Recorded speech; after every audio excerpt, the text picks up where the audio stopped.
Hello students, हूँ कौशल राठौड़ आप सबનું સરસ્વત international એકેડમીમાં હાર્દિક સ્વાગત કરું છું। આજે આપણે ધોરણ 10ના ગણિત વિષયના પ્રકરણ નંબર 15 સંભાવનાનો ત્રીજો ભાગ જોવા જઈ રહ્યા છે। પાછલા વિડીયોમાં તમે તેના ઉદાહરણો 1 થી 8 લઈને આપણે ચર્ચા કરી છે, તો આજે આગળના ઉદાહરણો તરફ આગળ વધીએ। તો સૌપ્રથમ આજે જે આપણે ઉદાહરણ જોવાના છે તે આવશે તમારું ઉદાહરણ नंबर 9। चलो उदाहरण नंबर 9 में शू आपेलू है ते जोईए आपणे कि उदाहरण नंबर 9 में तमने आपवामां आवेलुं छे कि हरप्रीत बे जुदा जुदा सिक्काओने एक साथे उछाड़े छे। धारो कि एक रुपयानो सिक्को छे अने एक 2 रुपयानो सिक्को छे, एटले हरप्रीत नामना व्यक्ति शुं करे छे कि बे सिक्काओने अलग अलग उछाड़े छे। तो ओछामां ओછી एक छाप एटले कि हेड्स मळे तेनी संभावना केटली, कि ओछामां ओછી एक छाप मळे तेनी संभावना केटली ते मारे शोधीने आपवानी छे। आनो अर्थ शुं थयो कि मारो प्रयोग शुं छे। सौप्रथम प्रयोगनी चर्चा करीए। ते जे मारो प्रयोग आपवामां आवेलो छे, प्रयोग छे 2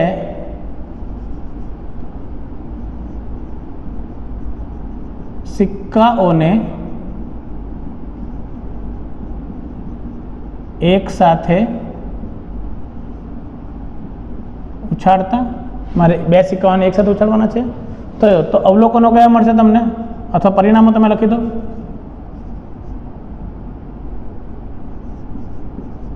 परिणामो, चलो परिणामोमां शुं थाय, धारो के पहलो सिक्को उछाड़ो तो मने हेड टेल छाप अने कांटो मळे, अने बीजो ज्यारे उछाड़ो तेमां पण मने शुं मळे छाप अने काट। तो कुल परिणामो केवी रीते, तो बधानी योग्य जोड़ बनाववानी बधा साथे।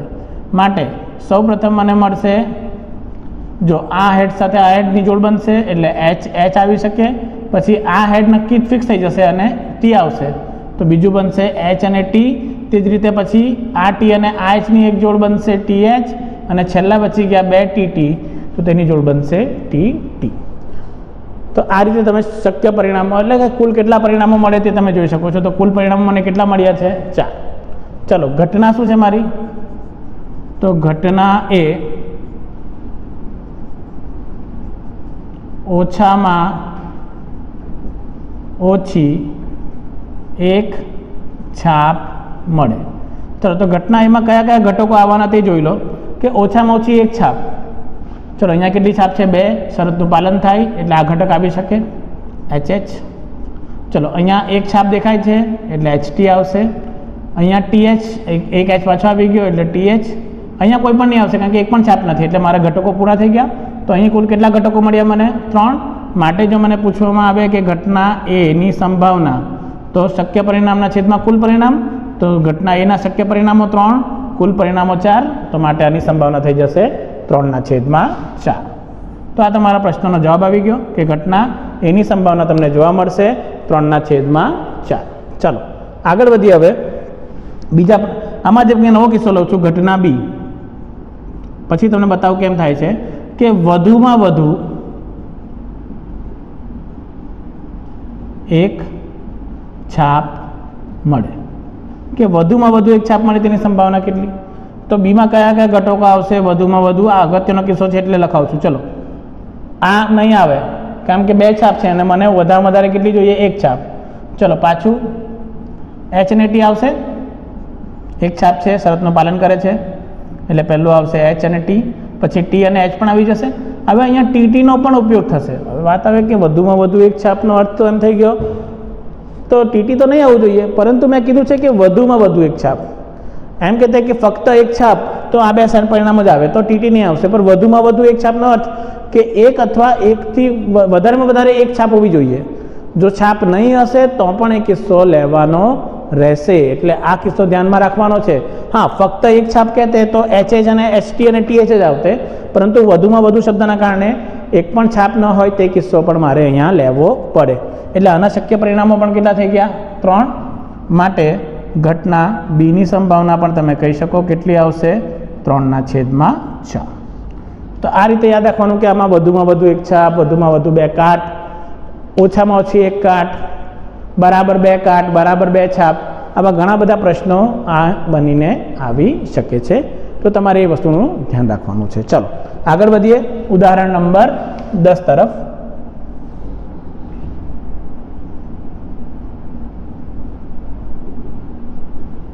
ચલો ઉદાહરણ નંબર 10 જે તમને આપવામાં આવેલું છે તેને પરીક્ષાની દ્રષ્ટિએ લેવાનું નથી એમ નોંધ કરીને, એટલે કે એના પર એક સ્ટાર મારેલો છે આ રીતે. તો એને એમ કહેવામાં આવે છે કે પરીક્ષાની દ્રષ્ટિએ આવા પ્રશ્ન પૂછાતા નથી, પરંતુ આપણે એની ચર્ચા કરીશું કારણ કે ઉદાહરણમાં આપેલું છે એટલા માટે.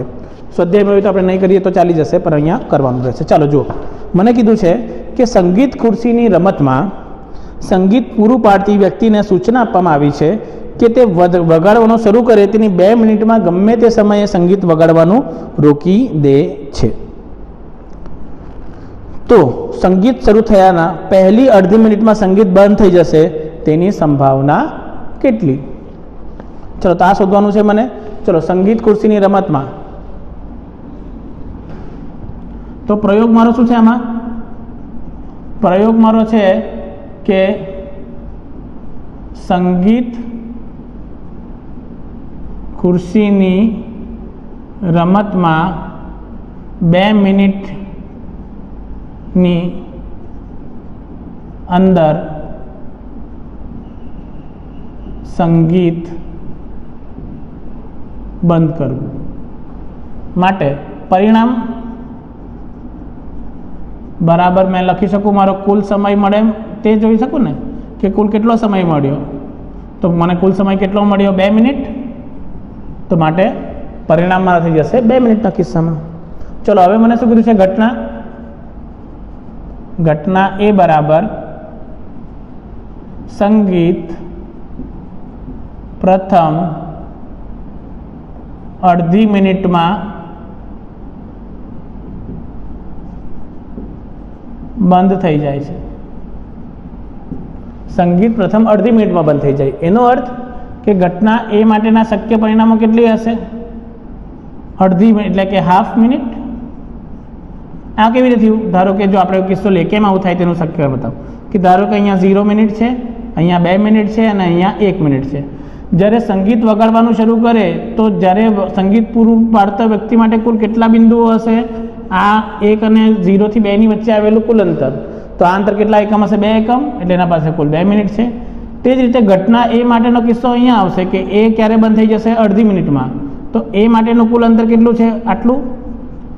તો એનો કુલ અંતર કેટલું આવવાનું? અડધી મિનિટ આવવાનું છે. ચલો તો સંભાવના શું આવશે? માટે P ઓફ A. તો ઘટના એ માટેનો સમય ના છેદમાં કુલ સમય. ચલો એ માટેનો સમય કેટલો છે? અડધો. કુલ સમય છે 2 મિનિટ. ચલો 2 ચોકડી નીચે આવી જશે ગુણાકાર થઈને, તો મને મળશે 1/2 ગુણાકારમાં 2 બરાબર 4. તો આ મારા સંભાવનાનો જવાબ આવશે કે મારો સમય કેટલો આવી જશે. સંભાવના શું આવશે આ કિસ્સાની? કે સંગીત પ્રથમ અડધી મિનિટમાં બંધ થઈ જાય તે 1/4. તો આ રીતે તમે આ 2 પ્રશ્નોનો ઉકેલ મેળવી શકો છો. જો પાછું આ ધ્યાન રાખજો, આ પરીક્ષાની દ્રષ્ટિએ ઉપયોગમાં નથી લેવાનો એવું બુકમાં સૂચના આપવામાં આવેલી છે, પરંતુ આપણે તેને નક્કી કરી શકીએ કદાચ પરીક્ષામાં પૂછી પણ શકાય, તો એનું આપણે ધ્યાન રાખવાનું છે. ચાલો આગળ હવે નેક્સ્ટ ઉદાહરણ પર જઈએ. ઉદાહરણ નંબર 11. આ પણ એવો જ છે જે પરીક્ષાની દ્રષ્ટિએ ઉપયોગમાં નથી લેવાનો એવો કિસ્સો કીધેલો છે, પરંતુ બોર્ડમાં ઘણીવાર આ પ્રકારનો પ્રશ્ન પૂછાયેલો છે. તો એ તમારે ધ્યાન રાખવાનું છે કે આવા પ્રકારના પ્રશ્ન પાછા પણ પૂછી શકાય છે, એટલે ધ્યાન રાખજો કે આ પ્રશ્ન કેવી રીતે કરવાનો છે. ચલો જુઓ, પ્રશ્ન નંબર 11 મને આપવામાં આવેલો છે. તો મને આપવામાં આવેલું છે મારું ઉદાહરણ નંબર 11. એના પર બી સ્ટાર કરેલું છે આ રીતે. ચલો ઉદાહરણ નંબર 11માં શું આપવામાં આવેલું છે તેની ચર્ચા કરીએ. તો મને કીધું છે ઉદાહરણ નંબર 11 માટે કે ખોવાઈ ગયેલ એક હેલિકોપ્ટર વિશે ખબર મળી છે કે તે આકૃતિમાં દર્શાવેલ લંબચોરસ વિસ્તારમાં ક્યાંક તૂટી પડ્યું છે. એટલે આકૃતિમાં એક વિસ્તાર આપેલો છે આ રીતે કે એક હેલિકોપ્ટર આ લંબચોરસ વિસ્તારમાં કશે તૂટી પડ્યું છે. પછી મને કીધું છે કે તો સંભાવના શું છે કે તે આકૃતિમાં બતાવેલ તળાવ પર તૂટી પડ્યું છે. હવે આકૃતિમાં એક તળાવ અહીં કોર્નર પર બતાવવામાં આવેલું છે. તો આ તમારો તળાવ વિસ્તાર છે અને આ તમારું ધારી લે કે જંગલ વિસ્તાર છે કે જ્યાં, તો મને પૂછેલું છે કે આ જંગલ વિસ્તારમાંથી હેલિકોપ્ટર આ તળાવવાળા વિભાગમાં પડેલું હોય તેની સંભાવના કેટલી છે. ચલો વિસ્તાર આપવામાં આવેલો છે. આ અંતર આપેલું છે આપણને 9 કિલોમીટર, આટલું અંતર. આ અંતર મને આપવામાં આવેલું છે 4.5 કિલોમીટર. આ અંતર મને આપવામાં આવેલું છે 6 કિલોમીટર. આ અંતર મને આપવામાં આવેલું છે 2 કિલોમીટર. તો મારે શોધવાનું છે કે પહેલાં શું થઈ જાય. ચલો, તો સૌ પ્રથમ જંગલ માટેની વાત કરું. જંગલ કયા આકારમાં છે? લંબચોરસ. તો તેનો વિસ્તાર કેટલો તે જોઈ લઈએ. તો એના માટે લંબાઈ આપેલી છે 9 કિલોમીટર, પહોળાઈ આપેલી છે મને 4.5 કિલોમીટર. તે જ રીતે મને આપેલું છે તળાવ માટે. તળાવ પણ એક કયા આકારમાં છે તે જોવાનું છે. ચાલો, તળાવ માટે એલ અને બી અલગ સંખ્યા લઉં છું એટલે કન્ફ્યુઝન નહીં થાય એના માટે. ચાલો, તળાવમાં આ અંતર કેટલા એકમ છે? 9. લંબચોરસ છે એટલે આ કુલ અંતર બી 9 જ થવાનું. મેં કીધું ને લંબચોરસ છે એટલે આટલું અંતર કેટલું થઈ જશે? 9. આ કુલ અંતર 6, તો આટલું એકમ બચી ગયું. કેટલા એકમ? તો આ અંતર હશે 3 કિલોમીટર. ખબર પડી ગઈ ને કેમ થયું? લંબચોરસ એટલે સામસામેની બાજુઓ સમાન. તો આટલું અંતર 6, કુલ અંતર 9 એટલે આટલું અંતર કેટલું થવાનું? 3. તે જ રીતે આ બાજુઓ પણ સમાન. આ કુલ અંતર 4.5, આટલું અંતર 2 એકમ એટલે આ અંતર જે આવવાનું તમારું તે કેટલા એકમ આવવાનું? 2.5 કિલોમીટર. તો માટે તળાવ માટે લંબાઈ થઈ ગઈ 3 કિલોમીટર અને પહોળાઈ થઈ ગઈ 2.5 કિલોમીટર. ચલો, હવે મેં શું કરું છું? વિસ્તાર કેટલો છે? આટલા વિસ્તારમાં ગમે ત્યાં પડી શકીએ. વિસ્તાર એટલે શું કહેવાય? ક્ષેત્રફળ. એટલે મેં પહેલાં શું કરું છું? અહીંયા જંગલનું ક્ષેત્રફળ મેળવી લઉં છું. જંગલનું ક્ષેત્રફળ. ચલો, જંગલ લંબચોરસ આકાર એટલે એલ ગુણાકારમાં બી માટે 9 ગુણાકારમાં 4.5. તો કેટલું થઈ જશે? આ 40.5 કિલોમીટર નો વર્ગ. તે જ રીતે તળાવનું ક્ષેત્રફળ. તેના માટે કેપિટલ એલ ગુણાકારમાં કેપિટલ બી 3 ગુણાકારમાં 2.5 બરાબર 3 દુ 6, 7.5 કિલોમીટરનો વર્ગ. માટે હેલિકોપ્ટર તળાવમાં પડ્યું હોય તેની સંભાવના બરાબર તળાવનું ક્ષેત્રફળ ભાગ્યા જંગલનું ક્ષેત્રફળ. કેમ આવું કર્યું તેનું કારણ બતાવું છું તમને. જો જંગલનું ક્ષેત્રફળ, ચલો જો કેમ મને કીધું છે કે હેલિકોપ્ટર આ જંગલવાળા વિભાગમાંથી ગમે ત્યાં પડી શકે. તો તળાવ પણ એના અંદર જ આવેલું છે આ રીતે. પર મને ફક્ત તળાવમાં પડે તેટલો કિસ્સો જોઈએ. એટલે મારું જરૂરી ક્ષેત્રફળ કયું છે? જે સંભાવના માટે જરૂરી છે તે તળાવ છે. એટલે તળાવનું ક્ષેત્રફળ મારા સાનુકૂળ અવલોકન આવી જાય અને કુલ અવલોકનમાં શું આવશે? જંગલનો વિસ્તાર એટલે જંગલનું ક્ષેત્રફળ. ચલો, તળાવનું ક્ષેત્રફળ કેટલું આવ્યું? 7.5. આ આવી ગયું 40.5. તો દશાંશના બંનેથી કેન્સલ કરો તો 75/405. ચલો, 15 વડે ભાગાકાર થઈ જશે. 15 50 75 અને 15 દુ 30, સોરી 15 દુ 30 થઈ જશે. બચશે કેટલા પાસે તમારા પાસે? 15 સત્તા 105 એટલે 27. તો માટે તમારી સંભાવના કેટલી થઈ જશે? 5/27. તો આ રીતે તમે આ પ્રશ્નનો પણ ઉકેલ મેળવી શકો છો. અગેન એક્ઝામની દ્રષ્ટિએ આવા પ્રશ્ન આવી શકે છે. પર એક્ઝામમાં મેં એને સરળ બનાવવા માટે શું કરું કે એક ત્રિકોણ આપી દઉં ને અંદર વર્તુળ આપી દઉં કે વર્તુળના અંદર ત્રિકોણ આપી દઉં ને તેના પ્રમાણે કિસ્સો લઈ શકું ક્ષેત્રફળ માટે. તો તે કિસ્સો પણ આપણને આગળ આવશે ત્યારે તેનો ઉપયોગ કરીશું. ચલો આગળ જોઈએ. હવે ઉદાહરણ નંબર 12. ચલો, જો 12મા ઉદાહરણમાં હવે એક્ઝામની દ્રષ્ટિએ અગત્યનો છે 12મું ઉદાહરણ. એટલે જો શું કીધેલું છે આપણને કે પુઠ્ઠાની પેટીમાં રાખેલા 100 ખમીસ એટલે કે શર્ટ. ખમીસ કેવો શબ્દ છે જોયું ને? ખમીસ. તો 100 ખમીસ એટલે કે આપણે કહીએ છીએ શર્ટ. એમ યાદ રાખજો કે 100 શર્ટ મૂકેલા છે એક ડબ્બામાં. કુલ આપેલા છે આપણને. તેમાંથી 8 ક્ષતિરહિત, સોરી 88 ક્ષતિરહિત, 8 નાની ખામીઓવાળા અને 4 મોટી ખામીઓવાળા છે. એટલે કે એક પેટીમાં 100 શર્ટ મૂકેલા છે, એમાંથી 88 ક્ષતિરહિત એટલે કે એમાં કોઈ પણ પ્રકારની ક્ષતિ નથી. 8 નાની ખામીઓ હશે અને 4 એવી કે જે મોટી ખામીઓ આપેલી છે. ચાલો, મને કીધું છે કે જીમી એક વેપારી છે જે ક્ષતિરહિત ખમીસ જ સ્વીકારશે, એટલે કે જે જીમી નામનો જે વેપારી છે તે ક્ષતિરહિત શર્ટ હશે તો જ એ ખરીદશે, નહીં તો ખરીદશે નહીં. તે જ રીતે સુજાતા એક બીજી વેપારી છે જે માત્ર મોટી ખામીવાળા ખમીસ જ નકારશે. એનો અર્થ કે તે એવા શર્ટ નહીં ખરીદે કે જેમાં મોટી ખામીઓ હોય. સુજાતા એવા શર્ટ નહીં ખરીદશે જેમાં મોટી ખામીઓ હોય. તો એ પેટીમાંથી એક ખમીસ યાદચ્છિક રીતે કાઢવામાં આવે છે. તો હવે શું કર્યું કે પેટીમાંથી એક ખમીસ યાદચ્છિક રીતે કાઢી દીધું. તો એ ખમીસ, પહેલો પ્રશ્ન પૂછેલો છે જીમીને સ્વીકાર્ય હોય તેની સંભાવના કેટલી, અને બીજો પ્રશ્ન પૂછેલો છે કે સુજાતાને સ્વીકાર્ય હોય તેની સંભાવના કેટલી. ચલો, તો હવે વાત કરીએ પહેલા કિસ્સા કે જીમીને સ્વીકાર્ય હોય તેવા કુલ શર્ટ એટલે ખમીસ, તમારે ખમીસ લખવું હોય તો ખમીસ, શર્ટ લખવું હોય તો ખમીસ. તો જીમી કયા સ્વીકારે છે? ફક્ત ક્ષતિરહિત. એ કેટલા છે? કુલ 88. તો જીમી ખરીદી શકે તેવા શર્ટ કેટલા છે? ફક્ત 88. તો માટે સંભાવના જીમીને સ્વીકાર્ય હોય તેની, તો 88/100 કુલ શર્ટ 100 માટે 0.88 લખી શકો તમે સાદુરૂપ આપીને દશાંશીના પ્રમાણે. ચલો, બીજો કિસ્સો કીધો છે કે સુજાતાને સ્વીકાર્ય હોય તેવા કુલ ખમીસ. ચલો, સુજાતા કયા નથી લેતી? મોટી ખામીઓવાળા હોય તો તે લેતી નથી.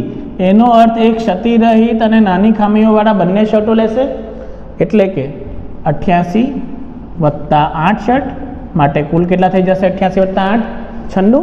તો આનો જવાબ તમને શું મળશે? 96. હવે નેક્સ્ટ જોઈ લઈએ. તો માટે સંભાવના સુજાતાને સ્વીકાર્ય હોય તે કિસ્સો,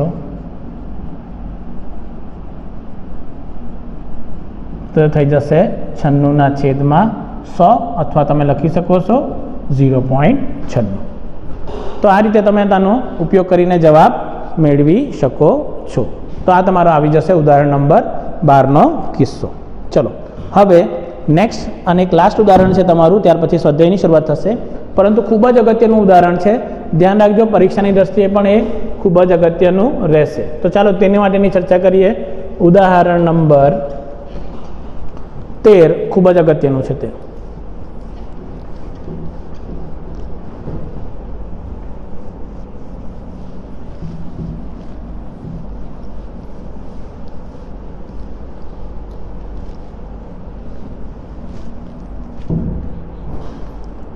ચલો, તો ઉદાહરણ નંબર 13 આપણને શું આપવામાં આવેલું છે તે જોઈએ. ખૂબ જ અગત્યનું ઉદાહરણ છે, મેં કીધું તેમ. તો ઉદાહરણ નંબર 13. ચલો, ઉદાહરણ નંબર 13 મને પૂછવામાં આવેલું છે કે એક ભૂરો અને એક રાખોડી એમ બે પાસાને એક સાથે ઉછાળવામાં આવે છે. મારા પાસે એક ભૂરો પાસો છે અને એક રાખોડી પાસો છે. એમ બે પાસાને મેં એક સાથે ઉછાળું છું. તમામ શક્ય પરિણામો લખો. તો મારે આ પ્રયોગ આપેલો છે. પ્રયોગ શું છે કે બે કલરના પાસાને એકસાથે ઉછાળવાના છે અને તેના કુલ કેટલા પરિણામો આવશે તે મારે બધા લખવાના છે. ત્યારબાદ મને પૂછવામાં આવેલું છે કે પાસાની ઉપરની સપાટી પર દેખાતી સંખ્યાઓનો સરવાળો, એટલે કે ભૂરા રંગની પાસા પર એક સંખ્યા હશે, રાખોડી રંગના પાસા પર એક સંખ્યા હશે, તે બે અંકોનો સરવાળો 8 હોય તો તેની સંભાવના, પછી 13 હોય તેની સંભાવના, કે 12 કે તેનાથી નાનો હોય તેની સંભાવના શોધો. ચાલો, તો તેની ચર્ચા કરીએ આપણે કેવી રીતે શોધશું. તો મારો પ્રયોગ સૌપ્રથમ શું છે, પછી અવલોકનો લખીએ. તો મને મારો પ્રયોગ આપવામાં આવેલો છે બે પાસાને એક સાથે ઉછાળતા. ચલો, કુલ પરિણામો. ચલો, કેટલા મળવાના? તો જો પહેલા પાસાનો ઉછાળો તો મને કઈ કઈ સંખ્યા મળી શકે? 1 2 3 4 5 અને 6, અને બીજાને ઉછાળા તો પણ મને 1 2 3 4 5 અને 6 આટલા પરિણામો મળી શકે. ચલો મારે હવે કુલ પરિણામો કેટલા થાય તે જોવાના છે. તો કુલ પરિણામો મારે કેવી રીતે બનાવવાના, તેના માટે એક ક્રમયુક્ત જોડ બનાવવી પડશે મારે. તે જોડ જુઓ. સૌ પ્રથમ શું કરો કે પ્રથમ પાસા પર અંક નક્કી કરી નાખો કે પ્રથમ પાસા પર મને દર વખતે એક જ મળશે, તો બીજા પાસા પર કયા કયા અંકો મળી શકે. તો એક સિવાયના કુલ કેટલા અંકો આવેલા છે? 6 અંકો આવેલા છે. તો ધારો કે પ્રથમ પાસા પર 1 અને બીજા પર પણ 1 આવે. તે જ રીતે પહેલા પર 1 હોય તો બીજા પર 2 આવી શકે. તે જ રીતે પહેલા પર 1 હોય તો બીજા પર 3 આવી શકે. તે જ રીતે પહેલા પર 1 તો બીજા પર 4. તે જ રીતે પહેલા પર 1 તો બીજા પર 5 અને તે જ રીતે પહેલા પર 1 હોય તો બીજા પર 6. આટલા કિસ્સાઓ મળી શકે મને. હવે પહેલો કિસ્સો કાઢી નાખીએ તો બીજો કિસ્સો શું છે મારા પાસે? ધારો કે પહેલા પર 2, બીજા પર 1, પાછા 2 2 2 3 3 4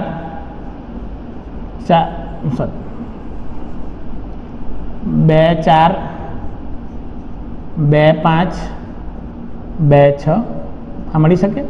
તે જ રીતે નેક્સ્ટ કિસ્સો શું મળશે? 3 1 3 2 3 3 3 4 4 5 3 5 અને 3 અને 6. નેક્સ્ટ આવશે 4 1 4 2 4 3 4 4 4 5 અને 4 6. તે જ રીતે 5 1 5 2 5 3 5 અને 4 5 અને 5 5 અને 6. તે જ રીતે 6 અને 1 6 અને 2 6 અને 3 6 અને 4 6 અને 5 6 અને 6. તો કુલ કેટલા પરિણામ મળ્યા? 6 અને 6 12 18 24 30 અને 36. તો માટે કુલ પરિણામો મને કુલ કેટલા મળશે? અહીંયા 36 પરિણામો. ચલો હવે મને શું કીધું છે? પહેલો કિસ્સો જેને મેં ધારી લો ઘટના એ કે અંકોનો સરવાળો 8 મળે. ચલો તો એમાં કયા કયા એવા જોડ મળી કે જેનો સરવાળો 8 થાય? તો ગણતા જાઓ. પહેલાં જુઓ 1 + 1 2 2 + 1 3 4 5 6 7 નહીં આવ્યો સરવાળો, એટલે પહેલી લાઈનમાં તો કોઈ નથી. બીજી લાઈન વાઇઝ જવાનું. જો પછી 3 4 5 6 7 અને 8 આવી ગયો. જો એટલે પહેલો ઘટક શું આવી ગયો મને? 2, 6. ચલો ત્રીજી લાઈનમાં ચેક કરો.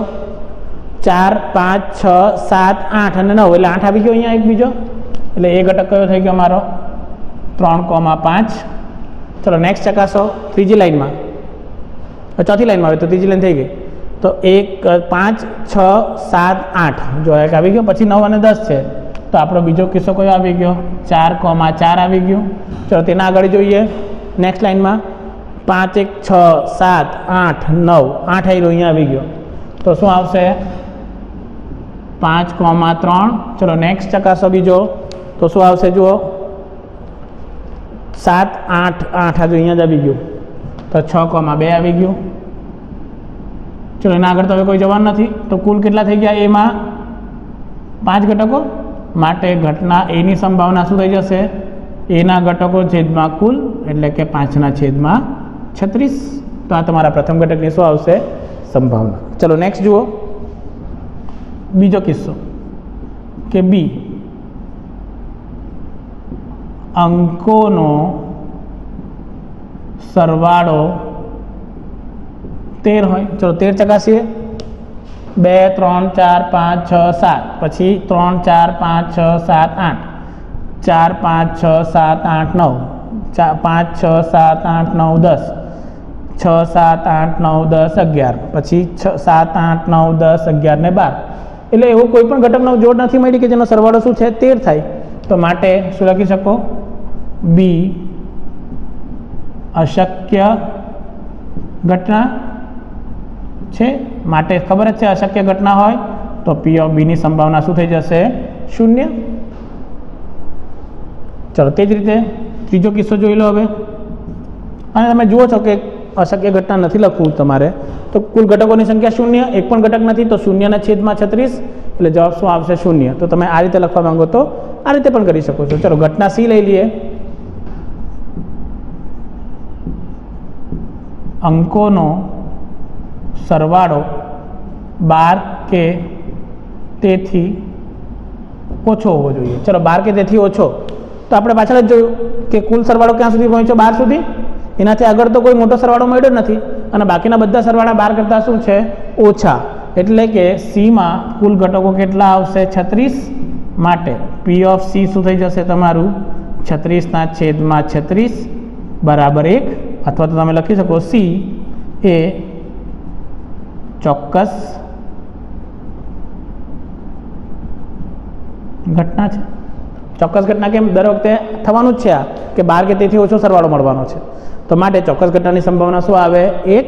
તો આ રીતે તમે તેની ઘટના મેળવી શકો. તે જ રીતે અલગ અલગ પ્રશ્ન બનવા હોય કે બંને પાસા પરના અંકો સમાન હોય તેની સંભાવના. બંને પાસા પરના અંકો એટલે કે પહેલા પર 1 તો બીજા પર 1, પછી 2 2, 3 3, 4 4, 5 5, 6 6, તો 6 ઘટકો આવશે. તો આ રીતે બહુ બધા કિસ્સા એવા છે કે તમે આના માટે ઉકેલી શકો છો, તે આપણે અહીંયા જોઈશું.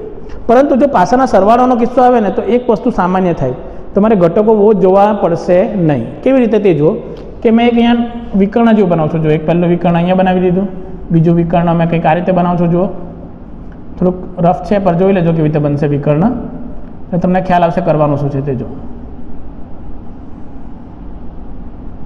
આ વિકર્ણ ધ્યાન રાખશો તો તમારું કામ બહુ સરળ થઈ જશે. જો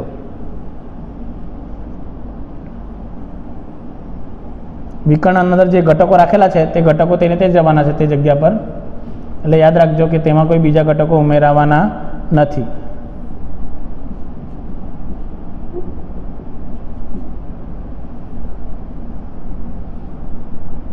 આ વિકર્ણો બની ગયા. ચલો આ વિકર્ણનો ઘટકોનો સરવાળો જો 1 + 1 એટલે શું આવ્યો? 2. પછી આ વિકર્ણનો 2 + 1 3, 1 + 2 3, 3 + 1 4, 2 + 2 4, 1 + 3 4. તે રીતે ક્રમ અનુસાર 5. પછી આ વિકર્ણનો સરવાળો 6, આ વિકર્ણનો સરવાળો 7, આ વિકર્ણનો સરવાળો 8, આનો સરવાળો 9, આનો સરવાળો 10, આનો સરવાળો 11 અને આનો સરવાળો આવશે 12. તો જો ઘટકોનો સરવાળાનો કિસ્સો આવે તો તમે આ વિકર્ણો પ્રમાણે યાદ રાખી શકો. ચલો ઉદાહરણ જો આપણે જોયું, આપણો અંકોનો સરવાળો કેટલો હતો? 8. તો વિકર્ણમાં જો 8 ક્યાં મળ્યું? અહીંયા. તો જો ઘટક લખેલા છે કયા કયા લખાજો? પહેલા 2 6, 3 5, 4 4, 5 3, 6 2, ડાયરેક્ટ મળી ગયા. તમારે ગણતરી કરીને ચકાસવાની જરૂર પડે નહીં. તો વિકર્ણ જોઈ લેવાનો, તમારે કોઈ બી એક ઘટક મળી જાય તેના વિકર્ણમાં ચાલી જવાનું, તો એ બધા ઘટકો શું આવશે? સમાન હોવા મળશે. તો આ રીતે તમે આનો સરવાળો મેળવી શકો છો. અથવા બીજી રીતે યાદ રાખવાનું, પહેલાં સૌથી નાનો ઘટક મેળવી લેવાનો, પછી પ્રથમ ઘટકમાં 1 ઉમેરવાનો અને બીજા ઘટકમાંથી 1 બાદ કરવાનો, અને 1 થી 6 સુધી જવાનું છે યાદ રાખવાનું. એટલે જો 2 + 1 3, 6 + 1 કરું એટલે 5. પછી આમાંથી 1 ઉમેર્યું, આમાંથી 1 બાદ કર્યું, પાછું આમાં 1 ઉમેર્યું, આમાંથી 1 બાદ કર્યું, આમાં 1 ઉમેર્યું, આમાં બાદ કર્યું. હવે 7 નહીં આવે એટલે 6 પર મારે આવીને શું કરી જવાનું? અટકી જવાનું. તો આ રીતે પણ તમે ક્રમિક ઘટકો મેળવી શકો છો. તો આ પ્રશ્ન તમારા માટે ખૂબ જ અગત્યનો રહેશે. તો આજના વિડીયોમાં આપણે અહીં પૂર્ણ કરીએ છીએ. નેક્સ્ટ વિડીયોમાં આપણે આના સ્વાધ્યાયની ચર્ચા શરૂ કરીશું. આ વિડીયો જોવા બદલ આપ સૌનો ખૂબ ખૂબ આભાર. Thank you very much.